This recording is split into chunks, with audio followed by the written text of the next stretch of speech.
ভারতের প্রধান যুদ্ধ ট্যাঙ্ক T-90S গেল ভাই। তাদের T-90S গেল। বাংলাদেশ সেনাবাহিনীর অস্ত্র ভাণ্ডারে যুক্ত হয়েছে তুরস্কের প্রতিরক্ষা শিল্প প্রতিষ্ঠান রেপকনের তৈরি আধুনিক RDS-40 MGL। ভেনেজুয়েলা কেস যেন না হয়। এবং আমরা জানি যে আমেরিকা প্রচুর সৈন্য মিডল ইস্টে পাঠাচ্ছে আর কি। Bangladesh air force will see its biggest air power upgrade since its establishment with acquisition of the chicken snake with India। মানে চিকেন স্নেকের ওইদিকে তাক করে ফাতা টু এখানে লাগানোর জন্য উনি বলতেছেন।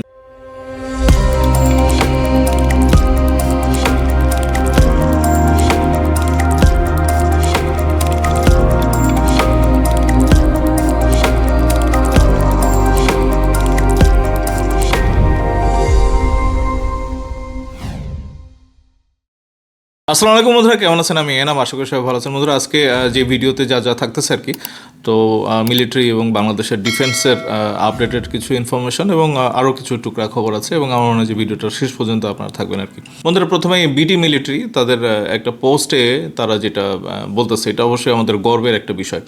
Bangladesh air force will see its biggest air power upgrade since its establishment with acquisition of. Bangladesh এয়ারফোর্সের জন্মলগ্নের পর থেকে মানে এত বড় বিগেস্ট একটা এয়ার পাওয়ারের আপগ্রেড কিন্তু তারা করে নাই। মানে তারা কি কি করছে, তারা বাংলাদেশের এয়ারফোর্সের মধ্যে Eurofighter Typhoon multi role combat aircraft এবং J-10C তারা নিয়ে আসছে, JF-17 ব্লক 3 তারা নিয়ে আসছে, তুরস্কের সিপার বা সাইপার এবং হিসারো প্লাস, এবং এটা ওই আমরা জানি যে আকাশ প্রতিরক্ষা একটা সিস্টেম, এবং তুরস্কের অ্যাটাক হেলিকপ্টার T-129।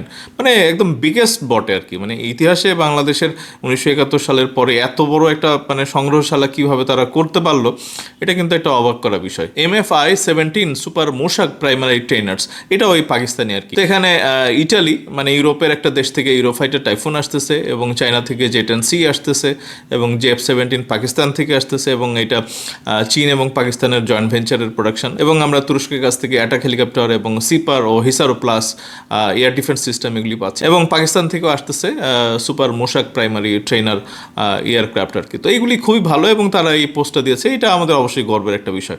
তো দেখেন এখানে ডিফেন্স রিসার্চ ফোরাম DRF তারা একটা পোস্ট দিয়েছে, এবং এটা একদিন আগে তারা দিয়েছে। বাংলাদেশ সেনাবাহিনীর অস্ত্র ভাণ্ডারে যুক্ত হয়েছে তুরস্কের প্রতিরক্ষা শিল্প প্রতিষ্ঠান রেপকনের তৈরি আধুনিক RDS-40 MGL। এটি একটি 40 মিলিমিটার লো ভেলোসিটি গ্রেনেড লঞ্চার। মানে সাবাস ভাই। ভাই, আমাদের অস্ত্র ভাণ্ডার আপনারা বাড়াইতে থাকেন, এবং ওই প্রতিবেশী রাষ্ট্র যেগুলি আছে, বন্ধু রাষ্ট্র, তাদের ওই হুমকি ধামকিতে ভয় পাইলে চলবে না আর কি। তো এখানে বলতেছে যে এটি একটি 40 মিলিমিটার লো ভেলোসিটি গ্রেনেড লঞ্চার, যা রিভলভার টাইপ মাল্টি শট সিস্টেমে একসাথে 6টি গ্রেনেড বহন ও নিক্ষেপ করতে সক্ষম। RDS-40 গ্রেনেড লঞ্চারটি 40 × 46 mm ন্যাটো স্ট্যান্ডার্ড গ্রেনেড ব্যবহার করে, এবং HE ও HEDP ও স্মোক সহ বিভিন্ন ধরনের গ্রেনেড ব্যবহার উপযোগী। মানে এটা ভাই সাংঘাতিক একটা অস্ত্র আর কি। এর কার্যকর রেঞ্জ প্রায় 400 মিটার পর্যন্ত, এবং যা শহরে যুদ্ধ নিরাপত্তা, সীমান্ত নিরাপত্তা ও কাউন্টার ইমার্জেন্সি অভিযানের জন্য খুবই উপযোগী। এই নতুন সংযোজনের মাধ্যমে বাংলাদেশ সেনাবাহিনীর পদাতিক ও বিশেষ ইউনিটগুলোর ফায়ার সাপোর্ট সক্ষমতা আরও বৃদ্ধি পাবে। তুরস্কের সঙ্গে প্রতিরক্ষা সহযোগিতার অংশ হিসাবে RDS-40 MGL সংযোজন সেনাবাহিনীর আধুনিকায়ন প্রক্রিয়াকে আরও এগিয়ে নিল। তো এটা আমরা দেখতেছি, এবং ওই মোস্তাফিজকে নিয়ে তারা যেরকম ঘটনা ঘটাইছে, এবং ওই ভারত বারবার বলতেছে যে ওই হিন্দু নিধন চলতেছে, এইটা ওইটা। বাংলাদেশে ভাই কোনো খবর দেখি না।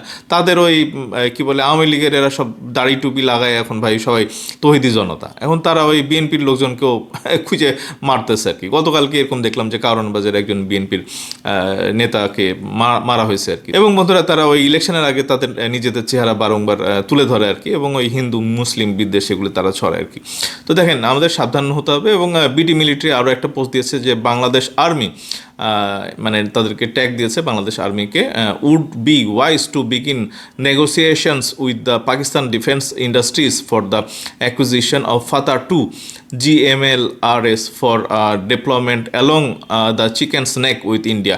মানে চিকেন স্নেকের ওইদিকে তাক করে ফাতা 2 এখানে লাগানোর জন্য উনি বলতেছেন যে এগুলি কেনা উচিত আর কি। তো এই ধরনের মিলিটারির খবর যারা এইসব পেজ এবং এক্স হ্যান্ডেলের এই তাদের যে অ্যাকাউন্ট আছে, তাদের এখান থেকে যে প্রচার হয়, এবং এখানে আমরা কিন্তু এই দেশপ্রেমের জিনিসগুলি রিফ্লেকশন দেখি আর কি।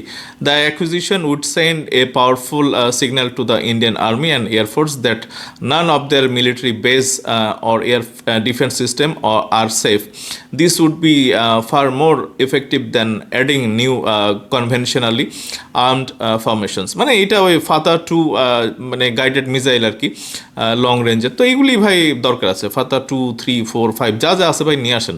এবং তারা ওই ডক্টর ইউনূসকে ভাই ভয় পায় আর কি, ডক্টর ইউনূসের থাকা অবস্থাতে এগুলি কিনেন। এবং আমি তো বারবার বলি যে ডক্টর ইউনূসকে আমরা ওই প্রেসিডেন্ট হিসাবে দেখতে চাই আর কি। তো দেখেন এখানে ডিফেন্স রিসার্চ ফোরাম ডিআরএফ আরও একটা পোস্ট দিয়েছে 17 ঘন্টা আগে।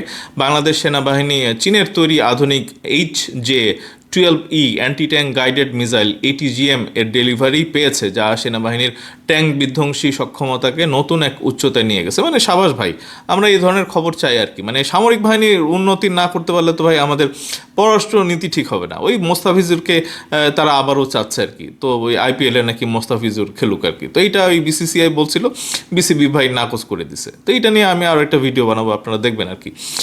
এবং ওই আমেরিকা ট্রাম্প সরকার আবার তাদের উপরে মানে মোদির উপরে বিলা, may I see you please sir, মানে এটা নিয়ে আমি গতকালকেও একটা ভিডিও বানাইছি। মানে ট্রোল করে আর কি ভাই, এই ট্রাম্প বাবু ওই মোদিকে ট্রোল করে। এবং তারা আমি শুনতেছিলাম যে 100% ট্যারিফ বসাবে। এখন উনি সাইন করছে 500% ট্যারিফের উপরে। মানে ইন্ডিয়া গেল ভাই। তোরা ওই মোস্তাফিজ নিয়ে যত গুতাগুতি করবি, ক্রিকেট আমাদেরকে খেলতে না দিলে ওই আমেরিকা তোদের পিছাড়বে না। এটা ভাই সোজা ইকুয়েশন। মানে তোরা ওই ক্রিকেটের মধ্যে রাজনীতি নিয়ে আসছিস, তো তাইলে আমরা ক্রিকেটের মধ্যে ট্রাম্পকেও নিয়ে আসবো ভাই। ট্রাম্প, তারপরে চীন, পাকিস্তান সব ক্রিকেট মাঠে চলে আসবে এখন। তো দেখেন এখানে এটা মানে হচ্ছে আর কি। এটা আমরা নিজেরা করতেছি এটা বলতেছি না, বাট কাকতলীয় হলেও কিন্তু একটা প্রেশার চলে আসতেছে ভারতের উপরে ওই আমেরিকার আর কি। তো দেখেন এখানে আরও বলতেছে যে HJ-12E মূলত একটি 3rd generation fire and forget শ্রেণীর মিসাইল। মানে মাইরা লুকায় যাওয়া আর কি। ওইটা একটা সময় পাওয়া যায়, ওটা দৌড় দিয়ে পালা যেতে হবে আর কি। অর্থাৎ লক্ষ্যবস্তুতে লক করার পর অপারেটরকে আর গাইড করতে হয় না, ফলে যুদ্ধক্ষেত্রে দ্রুত অবস্থান পরিবর্তন করা যায়। মানে লক কইরা দৌড় দাও আর কি, ফায়ার কইরা। এবং অপারেটরের ঝুঁকি কমে। এটি ইনফ্রারেড ইমেজিং সিকার ব্যবহার করে, তাই দিন ও রাত দুই সময়ে সমানভাবে কার্যকর। মানে তাইলে তো ভাই বর্ডার দিয়ে তো তাইলে তাদের ঢোকার দিন শেষ আর কি। বন্ধুরা প্রতিবেশী রাষ্ট্রের নাম নিতে পারতেছে না, মানে আমার চ্যানেলে একবারে স্লো করে দিছে আর কি। তারা নাম নিলেই ভাই চ্যানেল স্লো হয়ে যায়, মানে ভিডিও রিস্ক কমে যায় আর কি। তো দেখেন এখানে বলতেছে এই মিসাইলের সবচেয়ে বড় শক্তি হলো এর টপ অ্যাটাক ক্যাপাবিলিটি। ট্যাঙ্কের উপরের অংশ সাধারণত সবচেয়ে দুর্বল থাকে, আর এই যে 12E ঠিক সেই জায়গাতেই আঘাত হানে। উন্নত ট্যান্ডেম ওয়ারহেড থাকার কারণে আধুনিক রিঅ্যাক্টিভ আর্মার বা ERA যুক্ত ট্যাঙ্কের বিরুদ্ধেও এটি অত্যন্ত কার্যকর। কার্যকরীর দিক থেকে HJ-12E প্রায় 4 থেকে 5 কিলোমিটার দূরত্বে লক্ষ্যবস্তু ধ্বংস করতে সক্ষম। লঞ্চ প্ল্যাটফর্মের উপর নির্ভরশীল। এটি হালকা ও বহনযোগ্য হওয়ায় ইনফ্যান্ট্রি ইউনিট, স্পেশাল ফোর্স এবং মেকানাইজড ফরমেশন সব ক্ষেত্রেই ব্যবহার উপযোগী। বাংলাদেশের প্রতিবেশী দেশ ভারতের যে ট্যাঙ্কগুলোর বিরুদ্ধে HJ-12E কার্যকর হতে পারে তার মধ্যে উল্লেখযোগ্য হলো ভারতের প্রধান যুদ্ধ ট্যাঙ্ক T-90S গেল ভাই তাদের T-90S গেল, যেটি ERA ও আধুনিক সুরক্ষা থাকা সত্ত্বেও টপ অ্যাটাক প্রোফাইলের কারণে ঝুঁকিতে থাকবে। এছাড়া তাদের দেশীয়ভাবে তৈরি অর্জুন MK1, MK1A প্রচুর আছে ভাই এদের। মানে এগুলো টপাটপ গায়ে হয়ে যাবে আর কি। বিশেষ করে ক্লোজ ও মিড রেঞ্জ ব্যাটলফিল্ডে তাদের পুরনো T-72M1 সিরিজের ট্যাঙ্কের ক্ষেত্রে এই মিসাইল আরও বেশি বিধ্বংসী প্রমাণিত হবে। সব মিলিয়ে HJ-12E যুক্ত হওয়ার মাধ্যমে বাংলাদেশ সেনাবাহিনীর অ্যান্টি আর্মার ডিটারেন্স ক্ষমতা উল্লেখযোগ্য বেড়েছে। আধুনিক যুদ্ধক্ষেত্রে যেখানে ট্যাঙ্কের আধিপত্য ভাঙতে নির্ভুল ও দ্রুতগতি অস্ত্র প্রয়োজন, সেখানে HJ-12E নিঃসন্দেহে একটি গেম চেঞ্জার। কারণ এই মিসাইল 5 কিলোমিটার রেঞ্জে পৌঁছাতে সময় নেয় মাত্র 20 থেকে 22 সেকেন্ড। মানে খেলা শেষ, গেম ইজ ওভার। তো দেখেন এখানে তারা ছবি দিয়ে দিছে এবং সুন্দর সুন্দর এগুলি ছবি। এগুলি ভাই মানে খেলাধুলার মতো আর কি, টয়ের মতো। এগুলো মারতে ভাই মজা লাগবে আর কি। তো দেখেন এটা অবশ্যই একটা ভালো খবর, এবং আমাদের ডিফেন্স এগিয়ে যাক এবং বাংলাদেশের সামরিক বাহিনী একটা শক্তিশালী সামরিক বাহিনীর অবস্থানে পৌঁছাক, এটা আমাদের সবারই কাম্য। এবং প্রতিবেশী রাষ্ট্রদের নানা ধরনের ষড়যন্ত্র আছে, তারা ওই ক্রিকেট মাঠকেও ছাড়তেছে না, তাদের এই রাজনীতির মধ্যে নিয়ে আসতেছে। এবং আমরা ভবিষ্যতে ওই ভেনেজুয়েলা কেস যেন না হয়। এবং আমরা জানি যে আমেরিকা প্রচুর সৈন্য মিডল ইস্টে পাঠাচ্ছে আর কি। এবং তো আমরা হঠাৎ করে বৈশ্বিক যে পরিবর্তন, ভেনেজুয়েলার অ্যাটাকের পরে আমেরিকা আবার মিডল ইস্টে তাদের ক্ষমতা বাড়াচ্ছে। আছে। তো এই সমস্ত কিছু বিচারে আমরা বাংলাদেশের সাথে আমেরিকার কি সম্পর্ক সেটা নিয়েও কিন্তু আমরা সজাগ আছি, এবং এটা নিয়ে আমি আমার পরবর্তী ভিডিও, ভারতের অ্যাগ্রেশন থেকে ক্রিকেট কিভাবে মুক্ত হবে এবং বাংলাদেশ কিভাবে ওয়ার্ল্ড কাপ খেলতে যাবে, সেটা শ্রীলঙ্কায় হোক বা ভারতের বাইরে যে কোনো জায়গাতে হোক, তো এইটা অবশ্যই আমাদের একটা কনসার্নের জায়গা। এবং সব কিছু মিলিয়ে একটা আন্তর্জাতিক মানে হঠাৎ একটা পরিস্থিতি, উত্তেজনাকর একটা অবস্থা সৃষ্টি হচ্ছে, সেখানে আমরা আমাদের আইনশৃঙ্খলা বাহিনী তারা সজাগ থাকবে, এবং বাংলাদেশের সামরিক বাহিনী তারা সজাগ থাকবে, এয়ারফোর্স, নেভি তারা সবাই সজাগ থাকবে, এবং আমরা আমাদের গোটা জাতিকে একেবারে চোখ কান খোলা রাখতে হবে বন্ধুরা। তো এখনকার মতো এইটুকুই, খুব তাড়াতাড়ি ফিরবো, সাথে থাকেন। ধন্যবাদ সবাইকে, আসসালামু আলাইকুম।